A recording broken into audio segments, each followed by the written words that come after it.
who is here. If you're passing here for the very first time, my name is T, and thank you very much for passing by. And before you leave, please don't forget to subscribe. Right. To my returning citizens, thank you very much for coming back. It's much appreciated. It's very much appreciated, you know. And I really, truly love you guys. Thank you so much. So today,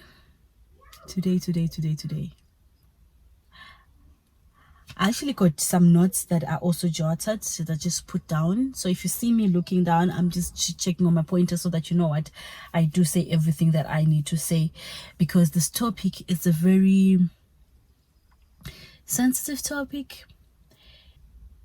Yes, I'm talking about a very sensitive topic, something that you hardly hear people talking about. You hardly hear people talking about this, right? It's actually very personal for me, and it's something that happened to me a couple of years ago. So we talk about miscarriage, and I'm also bringing in my experience because I had miscarriage before, and I love telling my stories. I love telling my stories because I believe that by telling my stories,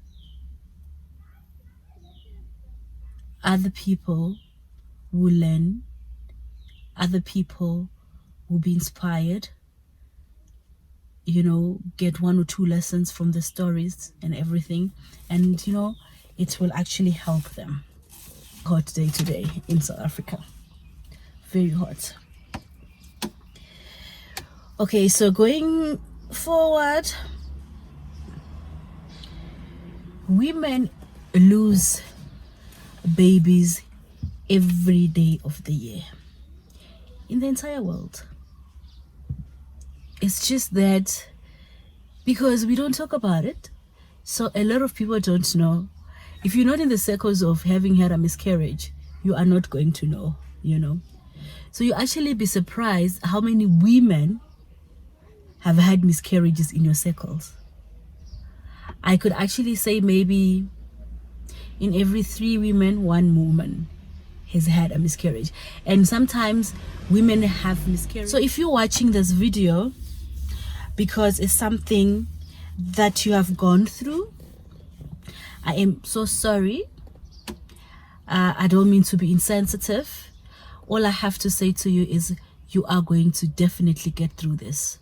Definitely, you're gonna get through this. You're not alone in this. Like I said, a lot of women, every day a woman loses, not one, every day women loses their babies. Every day women have miscarriages. And the purpose of me doing this video is not for me to get people pity me or people feel sorry for me or anything. I have worked through my pain. Like I said, it's been years when I had my miscarriage, my first miscarriage. Actually, I had 2. And in this particular video, I'm going to talk about the one because the reasons for these 2 miscarriages are different. So this one, it's both were in my first trimester, but what triggered the miscarriages was different. So I'm just gonna, if there's a reason for me to come back and talk about the second miscarriage, what happened, then I will come back. But if there's no reason, miscarriage, miscarriage, right, ladies? Okay. So like I said, I've worked through my pain, but I definitely want to be part of the miscarriage awareness because people don't talk about it. So, you know, we women, we have to speak about these things to help our other women, especially if you have gone through the same ordeal. It's always good to talk about it so that you can help the next person.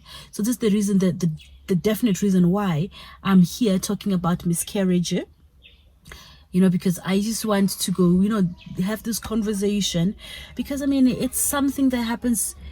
It's something that happens a lot too often, but it is still a taboo in our societies. People don't talk about it. You can't be here talking about it. People look at you when you start talking about it, or it feels like there's something wrong with you. You're not woman enough to be able to carry full term. You're not woman enough to give your husband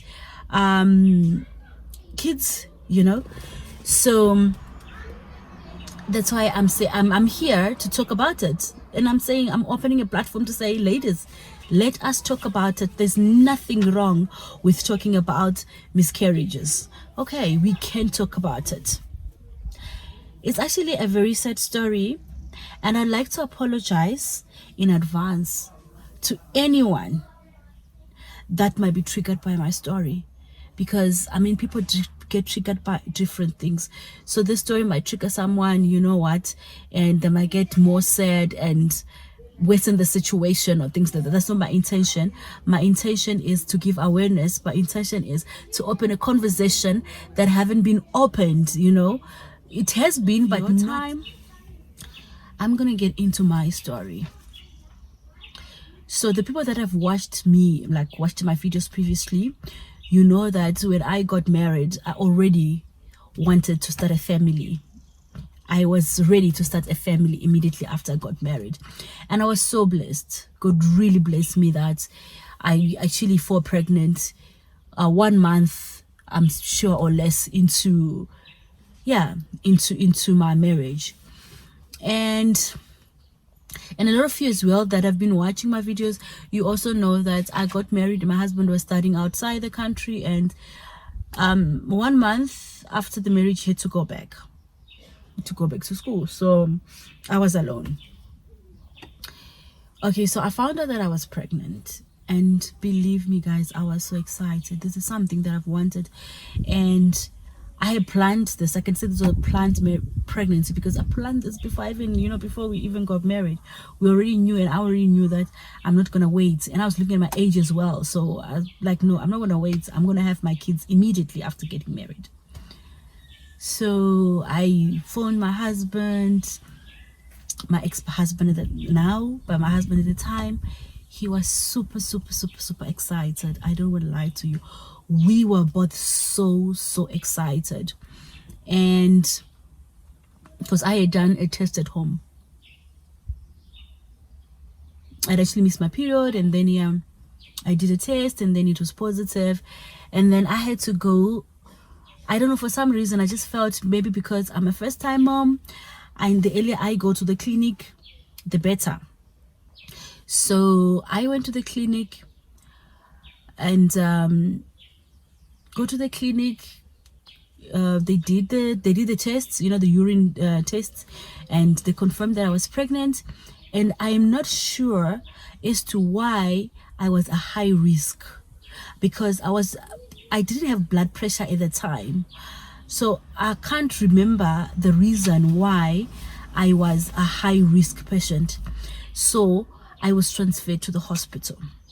So I had to do all my antenatals at the hospital, things like that. So I went to the following day. I went to the hospital, got there a bit late. The queue was quite long. You know how ladies, we get pregnant a lot. So I went through the whole process, registering and everything, and the tests got done, confirmed I'm pregnant, everything. Now it was time for the ultrasound. It was part of the whole, procedure.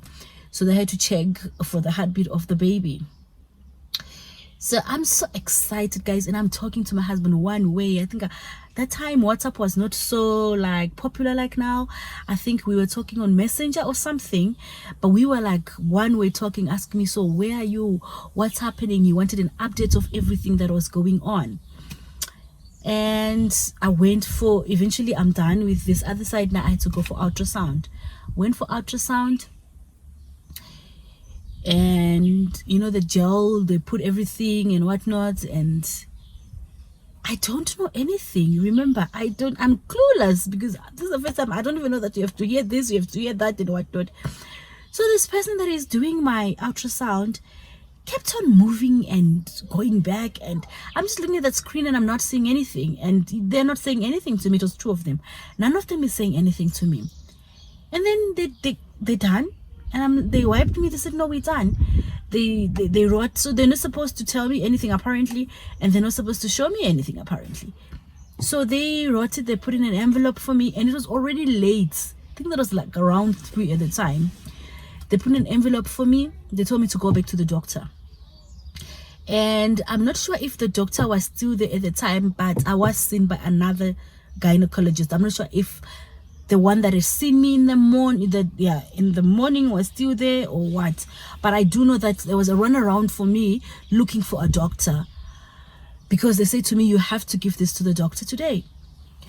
So I'm like, okay, fine. I'm running around looking for the doctor. Eventually, I found the doctor. And the doctor opened the envelope, looked at the slip, and he looked at me.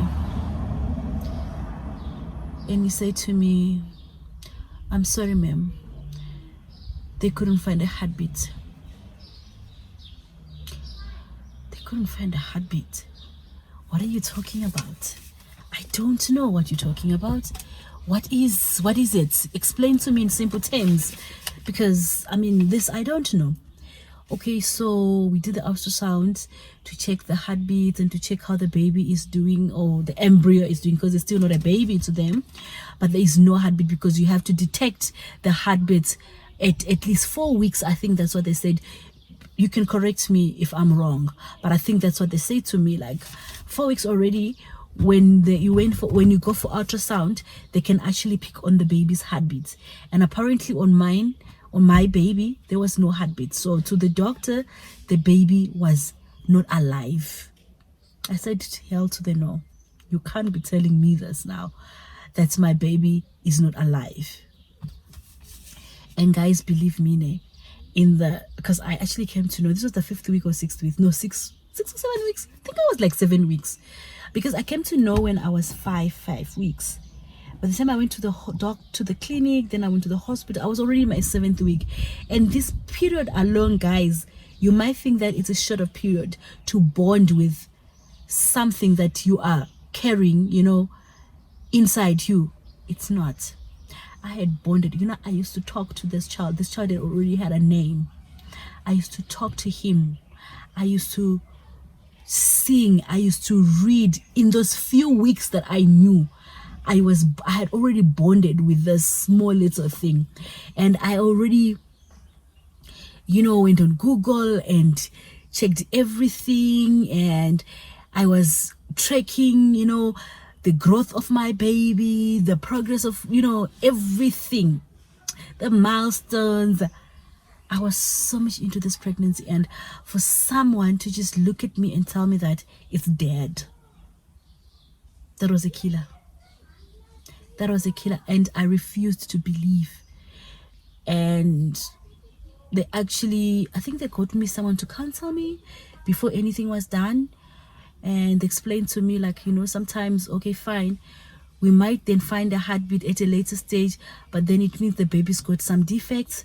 And that was scary, because now they're telling me about the defects, and I'm like so scared. Then I had to ask them, so what needs to be done? They're like, we need to get the baby out, and we need to do it as soon as possible. I thought of going back home, but then I said to myself,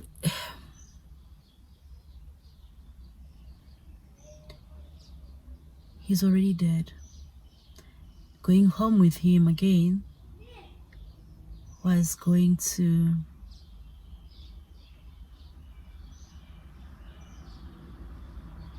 I didn't want to take him home again with me. I wanted to, but I also did not want to. So I said, okay, we can do the procedure. So they said it's called a forced, it's not a forced miscarriage, I mean, they had a term, not miscarriage, forced abortion. That's the term that they use. forced abortion. They said it's called forced abortion. So they insert a pill down there and explain to me how it works, where obviously the lining of the uterus, it opens the uterus, because isn't the uterus is closed now, so it opens it up and then it starts bringing down the lining of the uterus, because that's the whole story, the baby and the embryo is sitting, so it's like you're killing the baby and then you're forcing it to come out. So the doctor said I must go straight home and I will have to bleed. I think he told me like after a couple of hours I'll start bleeding and everything will start coming out. So that went well. They did that and I went home. I got home, I think later in the day I started bleeding.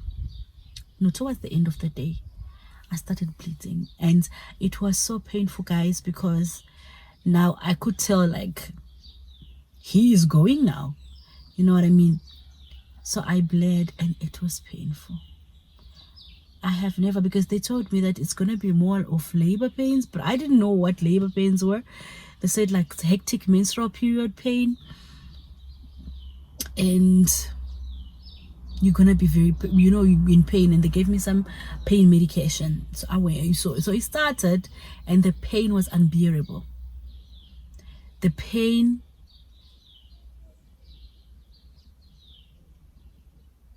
was extremely unbearable, guys. I could not sleep. I could not do anything. I was twisting and turning the whole night, the whole entire night, and I bled and bled. But it was just blood. No, I had a few clots, but not like hectic clots. So I think they had told me that the following day I had to go back to the hospital just for them to check. So the following day, I think I was still bleeding and I went to the hospital. And apparently they were supposed to do a DNC. They're supposed to clean, because they asked me if something came out, like something big. I said clots were coming out, but I didn't really see something like. So then the doctor they said to me, it's not the pregnancy was only 7 weeks, so it isn't necessary for them to do a DNC. So I have to go home and do everything naturally. It will come out. Everything will just come out, and then the pain will go and I'll go back to normal. They gave me more pain medication. I went back home. I think the pain eased for 2 or 3 days, if I'm not mistaken. And I think I was still bleeding. And then I decided to go back to work. And remember, all this time I'm alone. I was staying alone. So all this time, when all these things are happening, I am experiencing this on my own. I have just lost the baby. I'm suffering with the pain of losing that baby. And I do not have any support. I do not have anyone who is there with me. I'm going to the hospital alone. But my friend, I think the day that I went to the hospital was the second miscarriage, where she came to the hospital and I was with her. I'm not sure if it's this, but my friend was there with me. And she was phoning me, asking me how I was doing and everything. So I decided to go to work. Even when I went to work, my bosses, they even asked me why I'm at work. But I'm like, I can't sit at home. The pain is eased, and I can't really... The pain that I've never, ever experienced in my life. Guys, the pain was hectic. I couldn't even move from the chair. I couldn't even... It was bad. It was bad. They took me home. I think that's the mistake. No, before they took me home, I think I felt much better. I said, no, I'm better. And I think I went home. I went home. In the middle of the night, the pain came back. This time, it was worse. I was in so much pain, guys.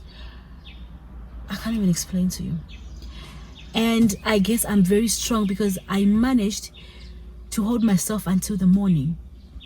And I don't know who I phoned, and they had to get the ambulance because I felt like I was dying. Like towards the morning, early hours of the morning, I felt like I'm dying. The ambulance came and I went to the casualties and I got there, and you know it's a hospital, and I was in a public hospital. Let me tell you, they don't care. I was lying on that bed and twisting and turning. I had to wait. There was no emergency because it was emergency on everyone. When my turn comes, they looked at me, they checked me, they said, no, it's nothing because you're just experiencing, your stomach is cleaning itself. They did not want to clean me, guys, in such pain that I was. The second time I came with the ambulance, they didn't want to clean my uterus until I think I requested to speak to the matron or someone at the hospital in charge. I think the head gynecologist or somebody. And I told them, I'm like, you know what? If they don't clean me, I don't think I'll make it. I don't think everything came out. And I was begging with them, like, please, you need to clean me up. Eventually, I had to be cleaned up. And the funny part is, immediately after they've taken everything out, the pain just left again, and things like that. And immediately after I got cleaned up, the pain was gone. I was myself again, and they didn't keep me though. They only just kept me for the day observation, and then after that they let me go home. And I went home, I was fine. I was okay. It's like I was never, in that situation and things like that. And it was painful though, guys. It was super, super painful. I don't even know if they didn't clean me. And ladies, if you have, experienced a miscarriage, insist. Don't let anyone tell you to go home, it will naturally clean itself and things like that. No, there is nothing like that. You'll need to insist on them cleaning you up the very day that this thing happens. Like the following day, you have to be cleaned up, really, honestly, otherwise you suffer. But I think some people, they naturally, because I've heard that some people, they naturally clean themselves. They really don't need to go through the DNC and things like that. But for me, I needed that. That was the only way I had to survive. So I can't describe the pain. I cannot describe the pain.